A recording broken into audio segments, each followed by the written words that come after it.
മാറ്റം ഇടതുപക്ഷത്തിൻ്റെ പതനത്തിലേക്കാണ് എത്തിച്ചിട്ടുള്ളത്.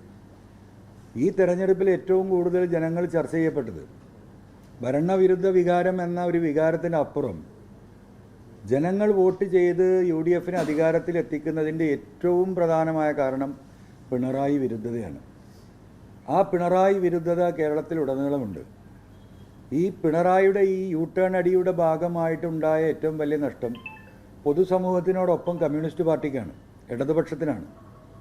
അപ്പം ഒരു മൂന്നാം ഊഴം പിണറായിക്ക് നൽകിക്കഴിഞ്ഞാൽ കമ്മ്യൂണിസ്റ്റ് പാർട്ടിയുടെ തകർച്ച പരിപൂർണമാകുമെന്നും ഇവിടെ ഒരു മുതലാളിത്ത കേന്ദ്രീകൃത ഭരണത്തിലേക്ക് കേരളത്തിലെ മാറുമെന്നും ഇവിടുത്തെ സഖാക്കളും തൊഴിലാളികളും ഈ തെരഞ്ഞെടുപ്പിൽ തിരിച്ചറിഞ്ഞിട്ടുണ്ട്. സർവ്വലോക തൊഴിലാളികളെ സംഘടിക്കുവീൻ എന്ന് പറഞ്ഞിരുന്ന പാർട്ടി അതിൽ നിന്ന് നേരെ തിരിഞ്ഞിട്ട് സർവ്വലോക മുതലാളിമാരെ കേരളത്തിലേക്ക് വരൂ എന്ന് പറയുന്ന ഒരു നിലപാടിലേക്ക് മാറി. തൊഴിലാളി പ്രസ്ഥാനങ്ങളുമായിട്ടുള്ള എല്ലാ ബന്ധങ്ങളും, തൊഴിലാളികളുടെ അടിസ്ഥാനപരമായ ആവശ്യങ്ങൾ ഒന്നുപോലും ഇടപെടുകയോ പരിഹരിക്കുകയോ അവർക്ക് സമരം നടത്താനുള്ള അവരുടെ ആർജവം പോലും അവരിൽ നിന്ന് എടുത്തു മാറ്റുകയും ചെയ്തൊരു കാര്യമാണ് ഈ തെരഞ്ഞെടുപ്പിൽ. നിങ്ങൾക്കറിയാം, ഇവിടെ നടന്ന സർവേ റിപ്പോർട്ടുകൾ, ആ സർവേ റിപ്പോർട്ടുകൾ വരുന്നതിന് തലേ ദിവസം ഞങ്ങൾ വ്യക്തിപരമായി നടത്തിയ ഒരു സർവേ റിപ്പോർട്ട് 86 സീറ്റിൽ UDF അധികാരത്തിൽ വരുന്നതാണ്. അതിൽ കണ്ണൂരിലെ രാഷ്ട്രീയമൊക്കെ നമ്മൾ നന്നായിട്ട് വിശദീകരിക്കുന്നുണ്ട്. 86-ന് പുറമെ 23 സീറ്റിൻ്റെ ചാൻസുകളാണ് നമ്മൾ കാണുന്നത്. ആ 23-ഉം ജയിച്ചു കഴിഞ്ഞാൽ ഒരു 109, 110 സീറ്റിലേക്ക് എത്തും. 86 കഴിഞ്ഞ് ഈ പറയുന്ന ചാൻസ് സീറ്റിൻ്റെ 50% വന്നാൽ പോലും 100 സീറ്റിലേക്ക് എത്തുന്ന സാഹചര്യമുണ്ട്. ഈ സാഹചര്യമൊക്കെ ഉണ്ടാക്കിയത് ഞാൻ ഈ 1.5 വർഷം മുമ്പ് ഉയർത്തിയ അതേ വിഷയമാണ്. പയ്യന്നൂരിലും തളിപ്പറമ്പിലുമൊക്കെ കുഞ്ഞികൃഷ്ണൻ സഖാവാണെങ്കിലും ഗോവിന്ദൻ സഖാവാണെങ്കിലും എല്ലാം അവർ ഉയർത്തുന്നു. സുധാകരൻ ഈ ആലപ്പുഴയിൽ മത്സരിക്കാൻ തയ്യാറാകുന്നു. പാലക്കാട് ജില്ലയിലെ ശശിയും സുരേഷും മത്സരത്തിന് വരുന്നു. ആയിഷാപ്പുഴി ഈ പറയുന്ന പിണറായിസത്തിൻ്റെ കുടുംബാധിപത്യത്തിൻ്റെ ഭാഗമായി പാർട്ടി വിട്ടുപോകുന്നു. കേരളത്തിൻ്റെ രാഷ്ട്രീയം ഒരു തെരഞ്ഞെടുപ്പ് ഘട്ടത്തിലോ അല്ലാതെയോ CPMന് ഇത്രമാത്രം ഉത്തരവാദിത്തപ്പെട്ട നേതാക്കന്മാർ വിട്ടുപോരുന്ന സാഹചര്യം ഉണ്ടായിട്ടില്ല. ആ സാഹചര്യം എല്ലാവരും പറഞ്ഞത് ഞാൻ ഈ പറയുന്ന കുടുംബാധിപത്യ ഏകാധിപത്യ പിണറായിയുടെ ഈ ധാർഷ്ട്യ രാഷ്ട്രീയമാണ്, ഈ പറയുന്ന ഫാസിസ്റ്റുകളുമായിട്ടുള്ള കൂട്ടുകെട്ടാണ്. അപ്പോൾ എനിക്ക് നിങ്ങളോട് പറയാനുള്ളത്, അതിൻ്റെ റിസൾട്ട് ഉണ്ടാകും. ആ റിസൾട്ട് എന്ന് പറയുന്നത് പിണറായി എന്ന് പറയുന്ന ഒരു മഹത് വ്യക്തിയായിരുന്നു അദ്ദേഹം. ആ വ്യക്തിയെ കാലം ഇനി വരാനിരിക്കുന്ന തലമുറ പരിചയപ്പെടാൻ പോകുന്നത് ഇടതുപക്ഷത്തെ കൊണ്ടുപോയി സംഘിയുടെ കാലിൽ കെട്ടിയ ഒറ്റുകാരനായി സഖാവ് പിണറായി ഈ തെരഞ്ഞെടുപ്പിൻ്റെ റിസൾട്ടോടു കൂടി മാറാൻ പോവുകയാണ്. നല്ല മാനാഭിമാനത്തോടു കൂടി ഇറങ്ങിപ്പോകേണ്ട ഒരു വ്യക്തി ഇത്രയും അപമാനിതനായിക്കൊണ്ട് കേരള രാഷ്ട്രീയത്തിൽ നിന്ന് ഇറങ്ങിപ്പോകുന്ന ചിത്രമുണ്ടാകും. അതുപോലെയുള്ള കൊടും ചതിയാണ് അദ്ദേഹം കേരളത്തിലെ മതേതര സമൂഹത്തോടും ആ പാർട്ടിയോടും ആ മുന്നണിയോടും ചെയ്തിട്ടുള്ളത്. അതിൻ്റെ മൊത്തത്തിലുള്ള റിസൾട്ടായിരിക്കും ഈ തെരഞ്ഞെടുപ്പിൽ വരുന്നത് എന്നാണ് ഈ തെരഞ്ഞെടുപ്പിൻ്റെ തലേ ദിവസം റിസൾട്ടിൻ്റെ ഈ 24 അല്ലെങ്കിൽ 48 മണിക്കൂർ മുമ്പ് എനിക്ക് നിങ്ങളോട് പറയാനുള്ളത്.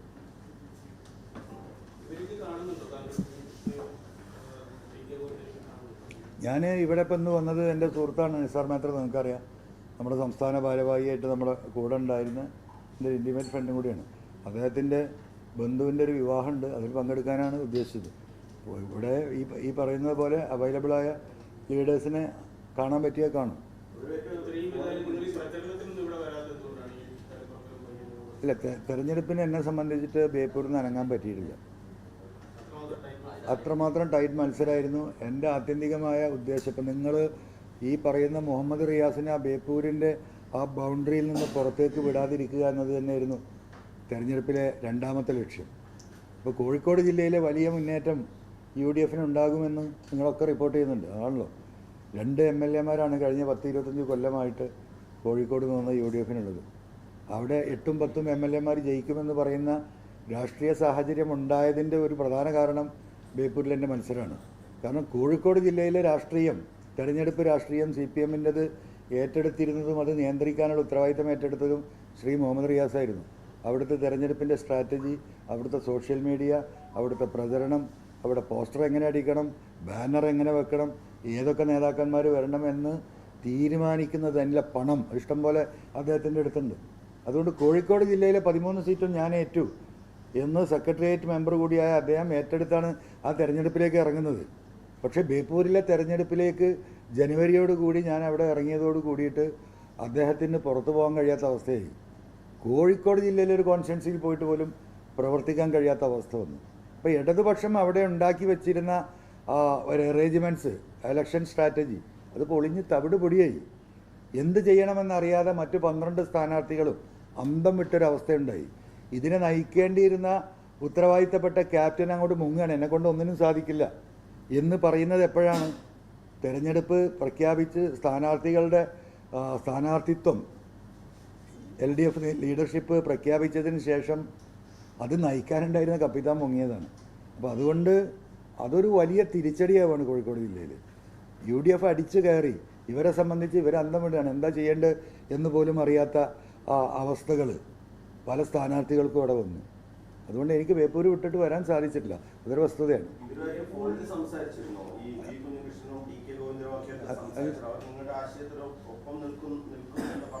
അല്ല, ഞങ്ങളൊരു ആശയത്തിലാണല്ലോ, ആൻറ്റി പിണറായിസത്തിലാണല്ലോ ഞങ്ങൾ നിൽക്കുന്നത്.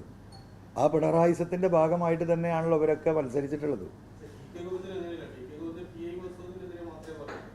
അല്ല അല്ല അതൊക്കെ എന്താ പറയുക, നമുക്ക് പറയേണ്ടത് ഈ മധുസൂദനെ ആരെയാണ് റെപ്രസെൻ്റ് ചെയ്യുന്നത്?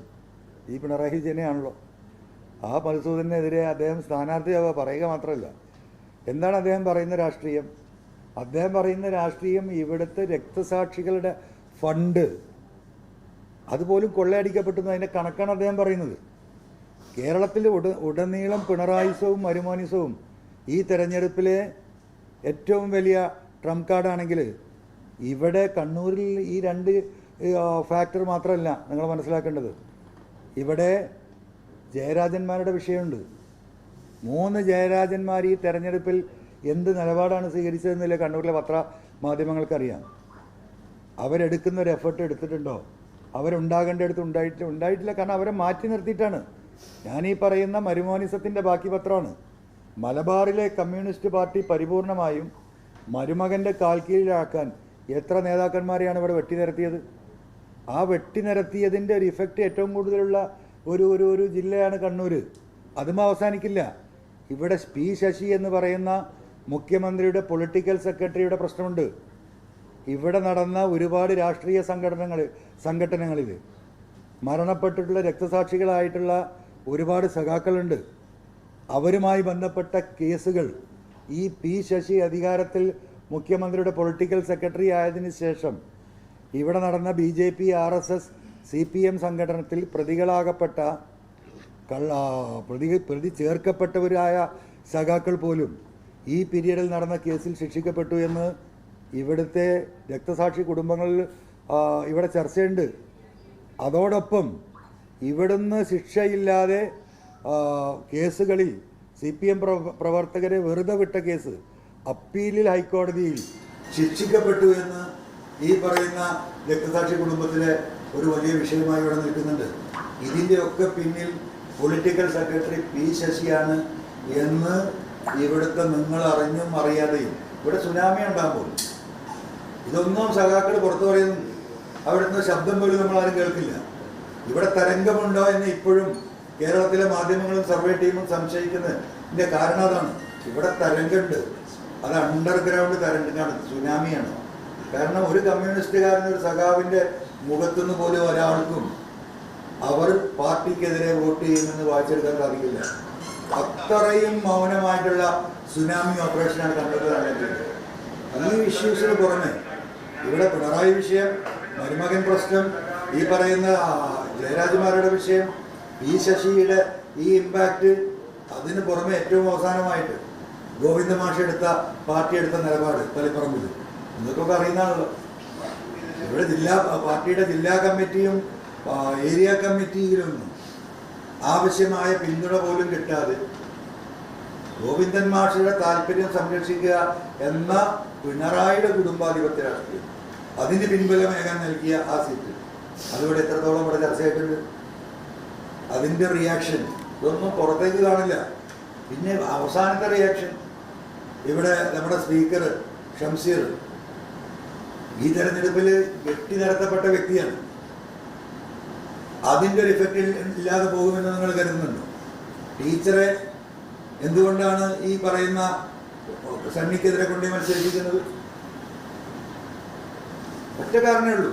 ടീച്ചർ കേരളത്തിൽ മുഖ്യമന്ത്രിയെക്കാളും ജനപ്രീതിയുള്ള ഒരു കമ്മ്യൂണിസ്റ്റ് നേതാവായി മാറി കൊറോണ കാലഘട്ടത്തിലെ അവരുടെ പ്രവർത്തനത്തിന്റെ ഭാഗമായി. കഴിഞ്ഞ തെരഞ്ഞെടുപ്പിൽ പിണറായിയെക്കാളും ഭൂരിപക്ഷം കിട്ടിയിരിക്കുന്ന ആർക്കാ? ടീച്ചർക്കാണ്. അപ്പൊ കേരളത്തിൽ ഒരാൾക്കും എന്നെക്കാളും ഭൂരിപക്ഷം കിട്ടാൻ പാടില്ല, ഒതുക്കി കളയണം. അതിനാ ടീച്ചറെ കൊണ്ടുപോയി ആ മലയാളത്തെ കൊണ്ടുപോയി ഒതുക്കി. ഇതിവിടെ ചർച്ചയെല്ലാം തോന്നുന്നുണ്ട്.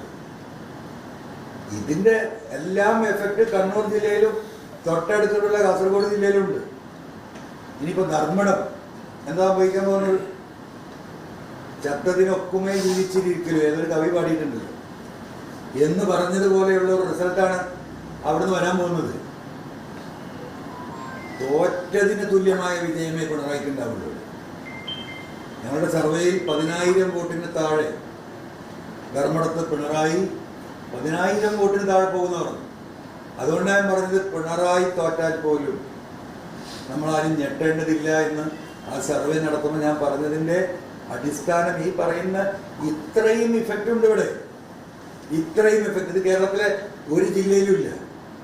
ആരാ വോട്ട് ചെയ്യുന്നത്? സഖാക്കളാണ് വോട്ട് ചെയ്യുന്നത്. എന്തിനാ വോട്ട് ചെയ്യുന്നത്? അവർക്ക് അവരുടെ പാർട്ടി ഉണ്ടാവണം, ആ സംവിധാനം നിലനിൽക്കണം ഇവിടെ.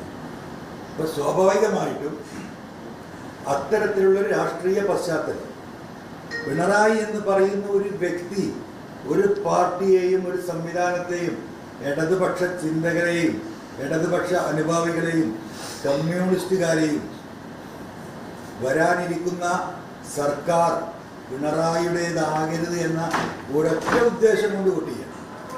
ഈ UDF കോഴിക്കോട് ജില്ലയിൽ ഉൾപ്പെടെ വലിയ മുന്നേറ്റം ഉണ്ടാക്കുന്നതാണ് സർവേയിൽ ഉൾപ്പെടെ വന്നിരിക്കുന്നത്. PV അൻവർ ബേപ്പൂരിൽ സ്ഥാനാർത്ഥിയായതുകൊണ്ടാണോ അത്തരത്തിലൊരു മുന്നേറ്റത്തിന്? അതായത് ഈ റിയാസിനൊക്കെ അവിടെ തന്നെ നിലനിർത്താൻ പറ്റിയല്ലോ. അല്ല, റിയാസിനായിരുന്നു ആ ജില്ലയുടെ പാർട്ടിയുടെ ഉത്തരവാദിത്തപ്പെട്ട മന്ത്രി എന്ന നിലക്കും പാർട്ടി സെക്രട്ടേറിയറ്റ് മെമ്പർ എന്ന നിലക്കും ആ ജില്ലക്കാരൻ എന്ന നിലക്കും അദ്ദേഹത്തിനായിരുന്നു അതിൻ്റെ ചാർജ് ഉണ്ടായിരുന്നത്. ഓരോ സെക്രട്ടേറിയറ്റ് മെമ്പർക്കും ആ ജില്ലയുടെ ചാർജ് ഉണ്ടാവും. ആ സ്ഥാനം ഏറ്റെടുത്തിരുന്നതും ആ തെരഞ്ഞെടുപ്പ് നടത്താൻ ഉത്തരവാദിത്തപ്പെട്ടത് എല്ലാം ഞാൻ ഏറ്റു എന്ന് പറഞ്ഞ് നടന്നു. ഇതിനു വേണ്ടിയിട്ട് മറ്റു സ്ഥാനാർത്ഥികൾ വേഴാമ്പലിനെ പോലെ ഇപ്പോൾ പോസ്റ്റർ വരും, ഇപ്പോൾ സോഷ്യൽ മീഡിയക്കാർ വരും, ഇപ്പോൾ ബാനർ വരും, ഇപ്പോൾ സംസ്ഥാന കമ്മിറ്റിയിൽ നിന്ന് പ്രസംഗിക്കാൻ ആൾ വരും എന്ന് കരുതി അംഗം വിട്ട് നടന്നു. അവർ നിരായുധരായി. കോഴിക്കോട് ജില്ലയിലെ എല്ലാ ഇടതുപക്ഷത്തിൻ്റെ സ്ഥാനാർത്ഥികളും തെരഞ്ഞെടുപ്പ് മറ്റൊരു റൂട്ടിലേക്ക് പോയി. UDF പ്രവർത്തകർ അടിച്ചു കയറി. അത് തന്നെയാണ് സംഭവിച്ചത്. അത് ഈ പറയുന്ന മുഹമ്മദ് റിയാസിന് ബേപ്പൂരിന്റെ ബൗണ്ടറി കടക്കാൻ പറ്റാത്തതുകൊണ്ട് തന്നെ അല്ല, അത് മുന്നേറ്റത്തിന് അൻവർ അവിടെ മത്സരിച്ചത് കൊണ്ടാണോ മുഹമ്മദ് റിയാസ് അവിടെ നിൽക്കേണ്ടി വന്നതെന്ന് നിങ്ങൾക്കറിയാലോ. എന്റെ വായോണ്ട് പറയേണ്ട കാര്യമില്ല. ഈ ബെറ്റിൽ നിന്ന് യൂട്ടേൺ അടിക്കാൻ കാരണം എന്താ? ഒരു ആത്മവിശ്വാസം നഷ്ടപ്പെട്ടു പോയോ?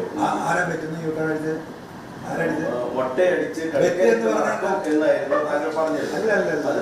നമ്മളെ വാർത്ത എടുത്ത് കേൾക്കൂ.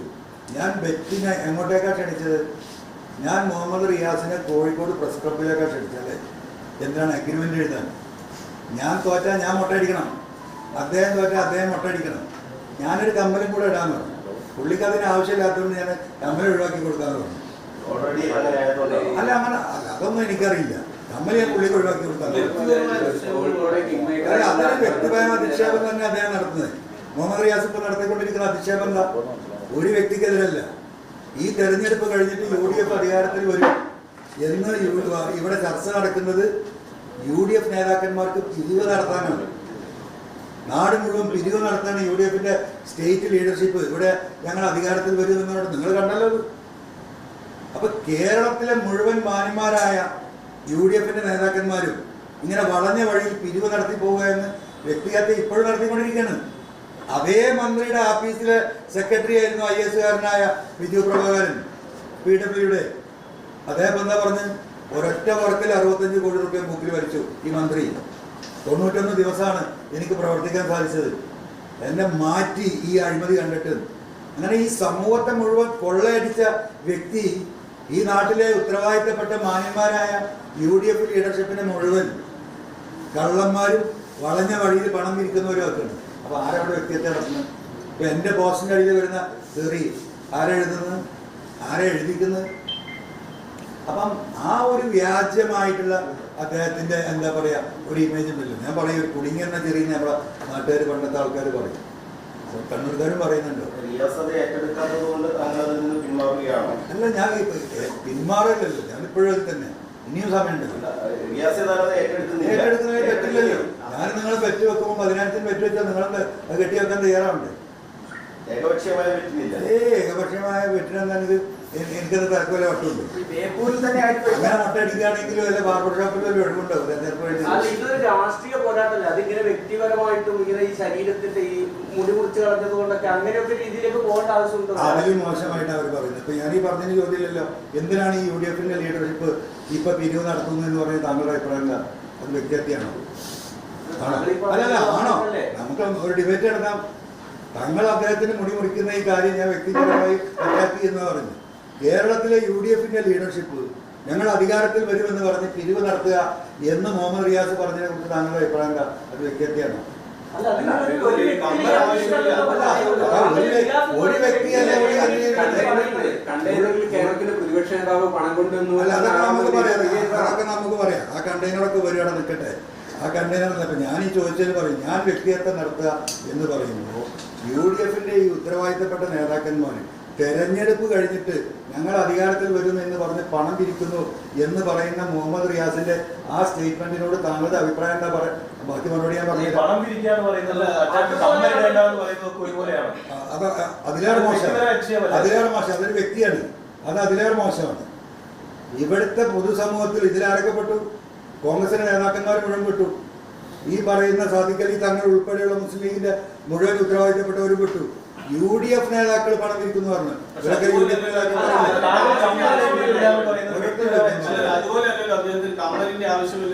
അല്ല, കമ്മല് ഞാൻ ഇട്ടോളാം, വേണമെങ്കിൽ അത് അദ്ദേഹത്തിന്റെ ഒരു സൗകര്യം നമ്മൾ ചെയ്ത്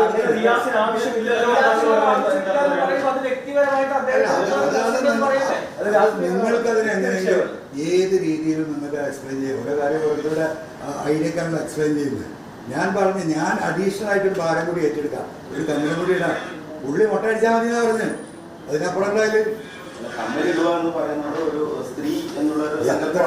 ആണുങ്ങൾ എത്ര ആളിപ്പോ കമ്മലിട്ട് നടക്കുന്നുണ്ട്? ഈ ജെൻസി മുഴുവൻ കമ്മലിട്ട് നടക്കുന്നത്. കമ്മലിന്റെ കുഴപ്പം ജെൻസികൾ മുഴുവനാ കമ്മലിട്ടാണ് നടക്കുന്നത്. അതൊരു ഇന്നത്തെ കാലഘട്ടത്തില് ഒരു ഫാഷനാണ്. താങ്കൾ മുട്ടയടിച്ച കമ്മലൊക്കെ ഇട്ട് നിൽക്കുന്ന വീഡിയോസ് ഒക്കെ കണ്ടിരുന്നു, സോഷ്യൽ മീഡിയയിലൊക്കെ ഉണ്ടായിരുന്നു. അല്ല, സ്വാഭാവികമായിട്ടും എനിക്ക് ഭയങ്കര ഇഷ്ടപ്പെട്ടു. കാരണം ഞാനിപ്പോൾ ഇത് പറയുന്നു, ഇവിടെ ട്രോള് വരില്ല, എന്നെ മുട്ടയടിക്കില്ല, എനിക്ക് കമ്മലിടില്ല എന്നൊന്നും ഞാൻ കരുതില്ല. ഇതൊക്കെ ഉണ്ടാവും കരുതിയിട്ടുണ്ട്. അദ്ദേഹത്തിൻ്റെ തള്ളൽ മിനിയാന്ന് രാവിലെ അല്ലേ സ്റ്റേറ്റ്മെൻ്റ് നടത്തി. അന്ന് രാവിലെ 5 TV-യോടെ പറഞ്ഞു 88,000 വോട്ടിന് ഞങ്ങൾ ജയിക്കും. 88,000 വോട്ടോടെ ഒരുപാട് ഭൂരിപക്ഷം, 25,000 വോട്ട് ഭൂരിപക്ഷം, 88,000 വോട്ടുകൾ. ഇത് തള്ളി മറിക്കുക. ആ മണ്ഡലത്തിലെ കുറേ പാവപ്പെട്ട പ്രവർത്തകർ, രാപ്പകലിലെ അധ്വാനിച്ച UDF പ്രവർത്തകർ, അവർ ടെൻഷൻ അടിച്ച് മരിക്കുകയാണ്. അവർ പിന്നെ വിളിക്കുകയാണ്. അല്ല, എന്താവും നമ്മൾ റിയാസ് ഇങ്ങനെ പറയുന്നില്ല, നമുക്കെന്തെങ്കിലും പ്രശ്നങ്ങൾ ഉണ്ടെന്നത്. അദ്ദേഹം സ്വകാര്യമായിട്ട് നടത്തുന്ന സംഭാഷണം പോലും നമ്മൾ അറിയുന്നു. അവിടെ അവർ പറയുന്നത് വൈക്കൂരിൽ 2,000-3,000 വോട്ടിന് അവർ ജയിക്കുന്നില്ല. ആ പറയുന്ന അതേ വ്യക്തി തന്നെ പുറത്തിറങ്ങിയിട്ട് ഈ സാധുക്കളായിട്ടുള്ള ഈ പ്രവർത്തകരെ എന്തിനാണ് ടെൻഷൻ അടിപ്പിക്കുന്നത്? അപ്പോൾ ഞാനൊരു ആത്മവിശ്വാസം 100% പ്രകടിപ്പിക്കൽ ഈ പ്രവർത്തകരുടെ ഒരു മാനസിക ആശ്വാസത്തിന് ആവശ്യമാണെന്ന് തോന്നുകൊണ്ടാണ് ആ റിസ്ക്കും എന്താ പറയുക ഈ പറയുന്ന കമ്മലും നിങ്ങളുടെ ട്രോളൊക്കെ നമ്മൾ സഹിച്ചോടെ ഇരിക്കുന്നത്. UDF അധികാരത്തിൽ വന്നാൽ അന്വേഷിക്കണം എന്ന് PV അൻവർ ആവശ്യപ്പെടുന്ന കാര്യം അല്ല, അതിപ്പോൾ ഞാൻ കൊടുത്ത മുഖ്യമന്ത്രിക്ക് അന്ന് കൊടുത്ത പരാതിയുടെ പ്രധാന വിഷയങ്ങൾ തന്നെയാണല്ലോ. ഇപ്പോൾ ഈ SIT അന്വേഷിച്ചിട്ട് ക്ലീൻ ഷീറ്റ് കൊടുത്തിരിക്കുന്നത് ഹൈക്കോടതിയെ വിട്ട് നമ്മൾ തൊഴിൽ ചെയ്തിരിക്കുകയാണ്. അത് തന്നെ അന്വേഷിച്ചാൽ മതി. അത് തന്നെയാണ് ഇവിടുത്തെ ഈ പറയുന്ന പിണറായിസത്തിൻ്റെ ആകത്തുക. പിന്നെ അതിൽ പെടാത്തൊരു സംഗതിയുണ്ട്, ഊരാളുകൾ സൊസൈറ്റി നടത്തിയ തുറന്നത്. അത് ഈ കേരളത്തിൻ്റെ മുച്ചൂടും മുടിച്ച കൊള്ളയാണ് നടത്തിയിട്ടുള്ളത്. അത് സ്പെഷ്യൽ എൻക്വയറി നടത്തുക തന്നെ വേണം. ഇവിടെ ഒരു സൊസൈറ്റി എന്ന നിലക്ക് അവർക്ക് കൊടുക്കുന്ന ഒരു 10% ഹെഡ്ജ് ഉണ്ട്, പ്രിഫറൻസ്. അത് നിർത്തലാക്കണം. 10 തൊഴിലാളികളെ മുന്നിൽ കാണിച്ചിട്ട് അതിൻ്റെ പിന്നിൽ തൊഴിലാളി ഇപ്പോഴും തൊഴിലാളി, ആ പാവപ്പെട്ട ULCCയിലെ തൊഴിലാളികൾ വെയിലും കൊണ്ട് പണിയെടുക്കുന്ന നമ്മൾ കാണുന്നതാണ്. അതായത് വിരലിൽ ഉണ്ടാകുന്ന 100, 100, 500 ആളുകളുള്ളത്. അതിൻ്റെ പിന്നിലുള്ളവരൊക്കെ കോടാന കോടീശ്വരന്മാരായി മാറി. ഈ പറയുന്ന പിണറായിയുടെ കുടുംബ സ്വത്താക്കി അതിനെ മാറ്റി. ഈ പറയുന്ന ശബരിമല വിഷയത്തിൽ അയ്യപ്പ സംഗമത്തിൽ പോലും അതിൽ കൊള്ളയടിക്കപ്പെട്ടു ULCC എന്ന് പറഞ്ഞത് ഞാനല്ല, ബഹുമാനപ്പെട്ട ഹൈക്കോടതിയിലെ വന്ന വിഷയമാണത്. അപ്പം ആ ULCCയെ കുറിച്ച് ശക്തമായ അന്വേഷണം നടത്തണം. കോടികൾ ഇവിടെ നമ്മളെ പൊതുസമൂഹത്തിന് മുകളിൽ ഇവിടുന്ന് അടിച്ചു മാറ്റിയിട്ടുണ്ട്. അയ്യപ്പൻ്റെ സ്വർണം ആ പരാതിയിലില്ല, എന്നാ സംഭവമില്ല. അയ്യപ്പൻ്റെ സ്വർണം കട്ടവരെ തിരിച്ച് ജയിലിലാക്കി ആ സ്വർണം തിരിച്ചു പിടിക്കണം. ഇതൊക്കെ തന്നെ അവിടെ നടക്കേണ്ട അന്വേഷണം. ഈ ബേപ്പൂരിൽ എന്തായാലും ഒരു മന്ത്രി ഉണ്ടാവില്ലേ? ബേപ്പൂരിലോ? ബേപ്പൂരിന് ഇത്തവണത്തെ ഒരു മന്ത്രി ഉണ്ടാവും, അത് പറയാൻ വയ്യ. ഉറപ്പില്ല. ബേപ്പൂരിന് മന്ത്രി ഉണ്ടാവില്ല.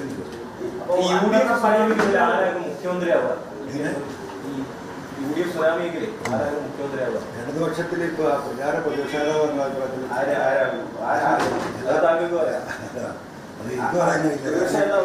പ്രതിപക്ഷ നേതാവ് ആരാവും എന്ന് പറയണമെങ്കിൽ ഇപ്പൊ ഈ പറഞ്ഞ 10-30 സീറ്റിൽ ആരൊക്കെ അവിടെ എത്തുന്ന അറിയില്ല.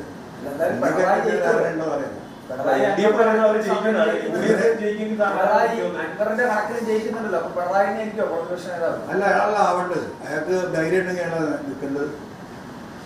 അയാൾ മുഖ്യമന്ത്രിയാകാൻ അദ്ദേഹത്തിന് ശേഷിയുണ്ടെങ്കിൽ ജനം വീട്ടിൽ മൂലക്കലാക്കിയാൽ അദ്ദേഹം നിയമസഭയിൽ എത്തിയാൽ അതല്ലേ അവരുടെ എന്താക്കാൻ പറ്റിയത്? എന്താ ഈ പ്രതിപക്ഷ നേതാവ് പറഞ്ഞാൽ അത്ര മോശപ്പെട്ട സ്ഥാനം എന്തുകൊണ്ടാണ് പിണറായി അതാവില്ല നിങ്ങൾ പറയുന്നത്? അല്ല, റിയാസ് എന്തായാലും വീട്ടിലുണ്ടാവും. വീട്ടിലെ സ്പീക്കറോ ഒക്കെ ആവാം.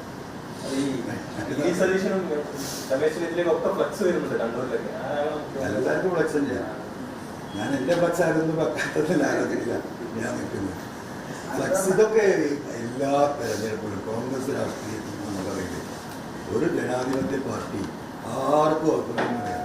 ഒരു ബൂത്ത് പ്രസിഡന്റല്ല, ഒരു ബൂത്തിലെ പ്രവർത്തകർ പോലും അഭിപ്രായം പറയാനും ആ അഭിപ്രായം എന്താ പറയുക ചർച്ച ചെയ്യുന്ന പാർട്ടിയാണ് കോൺഗ്രസ്. അതുകൊണ്ടല്ലേ ഈ 3-4 ആളുകൾ കേപ്പബിളായിട്ടുള്ള ആളുകൾ ഒരു പാർട്ടിയുടെ മുഖ്യമന്ത്രി സ്ഥാനത്തേക്ക് ഉണ്ട് എന്ന് പറഞ്ഞാൽ എന്താ മനസ്സിലാക്കേണ്ടത്? ആ പാർട്ടിയുടെ ഒരു എന്താ പറയുക ഹൈറ്റ് അല്ലത്. എന്താ മറുഭാഗത്ത് പറയാത്തത്? അതൊരു ഡെമോക്രാറ്റിക് പാർട്ടി തന്നെ പറയുന്നത്. പിണറായി അല്ലാത്തവരുടെ ഒരു പേര് പറഞ്ഞാൽ ചിലപ്പോൾ തല കാണില്ല ശരീരത്തിൽ. അപ്പം അത്രയും ഏകാധിപത്യം സ്വേച്ഛാധിപത്യം അപ്പുറത്ത് നിലനിൽക്കുമ്പോൾ 3-4 മുഖ്യമന്ത്രിയുടെ പേര് അഭിമാനത്തോടു കൂടി പറയാൻ പറ്റുന്ന ഒരു പാർട്ടി കോൺഗ്രസ് എന്ന നിലക്ക് ഞാനതിന് പോസിറ്റീവായിട്ടാണ് കാണുന്നത്. മത്സരിക്കാത്ത ഒരാളുടെ പേര് കൂടി ഈ ചർച്ചയിൽ വരുന്നുണ്ട്. കെ സി വേണുഗോപാലിന്റെ പേര് വ്യാപകമായിട്ട് വരുന്നുണ്ട്. അല്ല, അത് സ്വാഭാവികമായിട്ടും ഇന്റർനാഷണൽ കോൺഗ്രസ് എന്ന് പറയുന്ന പാർട്ടിയെ സംബന്ധിച്ചും അതിൻ്റെ കഴിഞ്ഞകാല ഓരോ സാഹചര്യങ്ങളൊക്കെ പരിശോധിക്കുമ്പോൾ ആർക്കോ ഇന്നത്തെ രാഹുൽ ഗാന്ധി കൂടെ മുഖ്യമന്ത്രിയാകട്ടെ AICC തീരുമാനിക്കുകയാണ്. കേരളത്തിലെ മുഖ്യമന്ത്രി സ്ഥാനം രാഹുൽ ഗാന്ധി ഏറ്റെടുക്കാൻ പറഞ്ഞാൽ അദ്ദേഹത്തിന് ഏറ്റെടുക്കാൻ കഴിയില്ലേ? അദ്ദേഹം മുഖ്യമന്ത്രിയാവില്ലേ? കോൺഗ്രസ് ആരെ തീരുമാനിക്കുന്ന അവർ മുഖ്യമന്ത്രിയാവും. അതിന്റെ ചെറുപ്പം വലിപ്പൊന്നുമില്ല. അല്ല, സ്വാഭാവികമായിട്ടും ആ മത്സരിക്കാത്ത ഒരാളിവിടെ മുഖ്യമന്ത്രിയായി ഇപ്പം രാജ്യസഭയിൽ പോകുന്നവരൊക്കെ പിന്നെ അവർക്ക് ആ റെപ്രസെന്റേഷൻ പാടില്ല എന്ന് പറഞ്ഞു. അവർക്ക് ജനങ്ങളായിട്ട് എന്താ ബന്ധം? ലോക്സഭയിൽ 540 MP-മാരുണ്ടെങ്കിൽ ഏകദേശം അതിൻ്റെ പകുതി MP-മാർ രാജ്യസഭയിലുണ്ട്. അവരല്ലേ ഈ രാജ്യത്തിൻ്റെ കാര്യങ്ങൾ തീരുമാനിക്കുന്നത്. അപ്പോൾ രാജ്യസഭാ MP-മാർക്ക് നമ്മളെങ്ങനെ അംഗീകരിക്കാൻ ചോദിച്ചാൽ രാജ്യം മുന്നോട്ട് പോകും. അതിലൊന്നും ഒരു ബേസും ഇല്ല. ഇത്രയും വലിയ ജനാധിപത്യ പാർട്ടിയായിട്ടുള്ള കോൺഗ്രസിന്റെ ഭാഗമായി അല്ലെങ്കിൽ കോൺഗ്രസിനോടൊപ്പം നിൽക്കുന്ന PVN പറഞ്ഞ് എനിക്കൊരു മന്ത്രിസ്ഥാനത്തിന് അർഹതയില്ലെന്ന് പറയാൻ ഒരു മടി. അല്ല, ഞാൻ അങ്ങനെയാണെന്നുണ്ടെങ്കിൽ എനിക്ക് റിപ്പോർട്ട് വിട്ടു പോയിട്ടുണ്ടല്ലോ. അല്ല, ഞാൻ ചോദിക്കട്ടെ, ജനാധിപത്യ പാർട്ടിയല്ലേ? എനിക്കിപ്പോ മന്ത്രിയാണോ അല്ലെങ്കിൽ MLA ആണോ ജനാധിപത്യം അവരുടെ കൂടെ നിൽക്കണം, അധികാരം കൈപ്പറ്റണം എന്നുണ്ടെങ്കിൽ എനിക്ക് രാജിവെച്ച് നോക്കിയിട്ട് ഈ ഗതികേടിലാണ്ടല്ലോ. 28 കേസിലെ പ്രതിയാണ് ഞാൻ. ഞാൻ രാജിവെക്കുമ്പോൾ എൻ്റെ പേരിൽ ഒരു കേസും ഇല്ല. പിന്നെ അതിന് പുറമെ വിജിലൻസ്, അതിന് പുറമെ ED, ഇതൊക്കെ ഏറ്റെടുത്തിട്ട് നമ്മൾ ഈ പോരാട്ടം എപ്പോഴും തുടങ്ങുന്നത്.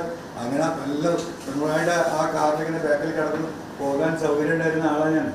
പിന്നെ പേര് മന്ത്രിസ്ഥാനം വേണമെന്ന് ഞാൻ പറയണമെന്ന് പറഞ്ഞാൽ താങ്കൾ എന്നെ കുറിച്ച് മനസ്സിലാക്കിയിട്ടില്ലെന്ന് എനിക്കതിൽ താങ്കളോട് അല്ല, അത് താങ്കൾക്ക് എങ്ങനെ എഴുതാമല്ലോ, താങ്കളുടെ ഇഷ്ടം. ഞാൻ പറയുന്നതാണ് അപ്പോൾ നിങ്ങൾ എഴുതുക. അല്ല, ആണോ? നിങ്ങൾക്ക് ഓരോരുത്തർക്കും ഒരു ധാരണ ഉണ്ടാവില്ല. ആ ധാരണയുടെ അടിസ്ഥാനത്തിൽ നിങ്ങൾ എഴുതുക. മുഖ്യമന്ത്രിയാക്കുകയാണ് ഞാൻ ഏറ്റവും. ഈ കോൺഗ്രസിന്റെ മുഖ്യമന്ത്രി തർക്കത്തിൽ മുസ്ലിം ലീഗ് ഒരു പരസ്യ നിലപാട് സ്വീകരിച്ചത് ശരിയാണ്. മുസ്ലിം ലീഗ് എന്താ പരസ്യ നിലപാട് സ്വീകരിച്ചത്? ഞാൻ മുസ്ലിം ലീഗ് ഒരു പരസ്യ നിലപാട് സ്വീകരിച്ചില്ല.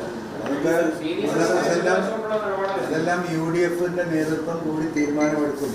ഉചിതമായ സമയത്ത് ഉചിതമായ തീരുമാനമെടുക്കും എന്ന് പറയണ്ടേ? കോൺഗ്രസ് കഴിഞ്ഞാൽ ഈ ഗവൺമെന്റ് ഈ മുന്നണിയെ നയിച്ചൊരു പാർട്ടിയല്ലേ ദൈവമേ മുസ്ലിം. അപ്പോൾ സ്വാഭാവികമായിട്ടും അവർക്ക് അവരുടെ കാഴ്ചപ്പാടുകൾ ഉണ്ടാവും, അവർക്ക് കേരളത്തെക്കുറിച്ചുള്ള ധാരണ ഉണ്ടാവും, എല്ലാം ഉണ്ടാവും. അത് അവരെന്നെ തീരുമാനിക്കണം. അതേക്കുറിച്ച് നമുക്ക് അഭിപ്രായം പറയാൻ പറ്റുമോ? ഈ UDF അധികാരത്തിൽ വരികയും താങ്കളും PK വല്ലമാഷും B കുഞ്ഞികൃഷ്ണനും G സുധാകരനും ഒക്കെ ജയിച്ചു വരികയും ഒക്കെ ചെയ്താൽ നിങ്ങളൊരു പ്രത്യേക ബ്ലോക്കായി UDFനകത്തൊരു സമ്മർദ്ദ ശക്തിയായി നടത്തുന്നുണ്ടോ? നമ്മൾ UDFന്റെ അധികാരത്തിൽ വരില്ല, ഞാനടക്കം തോൽക്കും എന്ന് പറയുന്ന ചർച്ചയാണ് ഇവിടെ കാര്യമായിട്ട് നടക്കുന്നത്. അപ്പം പിന്നെ അതിലൊരു പ്രസക്തി ഇല്ല. സ്വാഭാവികമായിട്ടും ഒരു ബ്ലോക്കോ കാ ബ്ലോക്കോ അര ബ്ലോക്കോ ഇവിടെ രാഷ്ട്രീയമാണ് പ്രശ്നം, ഇവിടെ കാഴ്ചപ്പാടാണ് പ്രശ്നം. ഇവിടെ ലെഫ്റ്റ് ഉണ്ടാവണം. എന്താണ് ബഹുമാനപ്പെട്ട പ്രതിപക്ഷ നേതാവ് പറഞ്ഞത്? തെരഞ്ഞെടുപ്പിന്റെ എല്ലാ ഘട്ടങ്ങളിലും തീവ്ര വലതുപക്ഷമായി പിണറായി. ഇവിടുത്തെ റിയൽ ലെഫ്റ്റ് ഞങ്ങളാണ്, UDF ആണ്, ഞങ്ങൾ നെഹ്റുവിയൻ ലെഫ്റ്റാണ് എന്നാണ് അദ്ദേഹം പറഞ്ഞത്. അപ്പം നെഹ്റുവിയൻ ലെഫ്റ്റ് ഇവിടെ ആവശ്യമാണ്. ഇവിടെ ഒരു റിയൽ ലെഫ്റ്റ് ആവശ്യമാണ്. ലെഫ്റ്റിന്റെ പേരണിഞ്ഞ ഈ പറയുന്ന റൈറ്റ് ഫാസിസ്റ്റ് ആയിട്ടല്ല ഇടതുപക്ഷത്തെ കേരളത്തിലെ ജനങ്ങൾ കാണുന്നത്. അപ്പോൾ ഇവിടെ റിയൽ ലെഫ്റ്റ് ഉണ്ടാവും. കോൺഗ്രസുമായും UDFുമായും നന്നായി സഹകരിച്ച് പോകാൻ. ഈ ഒറ്റപ്പെട്ട് നിൽക്കുന്ന പല തുരുത്തുകളിലായിട്ടാണ് ഈ നേതാക്കന്മാർ നിൽക്കുന്നത്. ഇവരിൽ പലരും നാളെ ആക്രമിക്കപ്പെട്ടേക്കാം, പല രീതിയിലുള്ള ആക്രമണത്തിന് അവർ വിധേയാക്കാം. അപ്പോൾ ഇവരെല്ലാവരും ഒരു യുനാനിമസ് ആയിട്ട് ഒരു ഐക്യം, എന്താ പറയുക, ഇവിടെ ലെഫ്റ്റിനെ കാക്കുന്നത് പോലെ തന്നെ അവരെ വ്യക്തിപരമായിട്ടുള്ള അവരുടെ ജീവനും സ്വത്തും സംരക്ഷിക്കേണ്ടി വരുന്നൊരു ഘട്ടത്തിലേക്ക് ഇത് പോകും, ഉറപ്പാണ്. അവിടെ അതിന് നേതൃത്വം കൊടുക്കണം. അങ്ങനെ വരുന്ന ലെഫ്റ്റിന്റെ ഫ്രണ്ടിൽ നിന്ന് ഈ പറയുന്ന ഇതിനോടനുബന്ധിച്ച് വരുന്നവർക്ക് സംരക്ഷണം കൊടുക്കാൻ ഞങ്ങളൊക്കെ മുന്നിലുണ്ടാകും. പുതിയ പാർട്ടി എപ്പോഴാണ് ഉണ്ടാവുക? 15-ാം തീയതി ശേഷം ആരെങ്കിലും പറഞ്ഞു. ഈ വെള്ളാപ്പള്ളി നടേശൻ കഴിഞ്ഞ ദിവസം ഉൾപ്പെടെ പിണറായിക്ക് അനുകൂലമായി LDF ഭരണം തന്നെ വരും എന്ന രീതിയിൽ പ്രതികരണങ്ങൾ താങ്കൾ ശ്രദ്ധയിലുണ്ടാവും. എന്താണ്? എനിക്കത് തമാശയായിട്ടാണ് തോന്നുന്നത്. കാരണം പിണറായിക്ക് തനക്ക് വല്ല അന്തമുണ്ടെങ്കിൽ ഈ പറയുന്ന വെള്ളാപ്പള്ളിയെ ഈ ഒരു ഘട്ടത്തിൽ അദ്ദേഹം കൂടെ കൂട്ടുക. ഒരു മനുഷ്യൻ അദ്ദേഹത്തിന് കൂടെ ആ സമുദായത്തിന്റെ ഉത്തരവാദിത്തപ്പെട്ടവരാണ്. ഈ വർഗീയ വിദ്വേഷം ജില്ലക്കെതിരെ പറഞ്ഞപ്പോൾ മലപ്പുറം ജില്ലയിലെ SNDPയുടെ ഉത്തരവാദിത്തപ്പെട്ട നേതാക്കന്മാരാണ് ആദ്യം ഈ പറയുന്ന വെള്ളാപ്പള്ളിക്കെതിരെ സംസാരിച്ചത്. അദ്ദേഹത്തിന്റെ ബൂത്തിൽ ഈ പഞ്ചായത്ത് തെരഞ്ഞെടുപ്പ് ആരെ ജയിച്ചു നോക്കുള്ളൂ? അദ്ദേഹത്തിന്റെ വാർഡിൽ അദ്ദേഹത്തിന്റെ കമ്മ്യൂണിറ്റി 85% വോട്ടുള്ള അദ്ദേഹത്തിന്റെ വീട് നിൽക്കുന്ന അദ്ദേഹത്തിന്റെ വാർഡിൽ കെട്ടിവെച്ച പൈസ അവരുടെ സ്ഥാനാർത്ഥി കിട്ടിയിട്ടുണ്ടെന്ന് സംശയം. ആ രീതിയിലാണ് തോറ്റത്. അപ്പൊ വെള്ളാപ്പള്ളി എന്ന് പറയുന്ന മനുഷ്യന് ആ സമുദായം കൽപ്പിക്കുന്ന വില എന്ന് പറയുന്നത് ആ മുന്നോട്ട് നോക്കിയാൽ മതി. ആ വെള്ളാപ്പള്ളിയെ കൂട്ടുപിടിച്ചിട്ട് അധികാരത്തിൽ വരാനാണ് ഈ പറയുന്ന പിണറായി ശ്രമിച്ചത്. അതോടെ തന്നെയാണ് ഇതിന്റെ ഏറ്റവും വലിയ പരാജയം.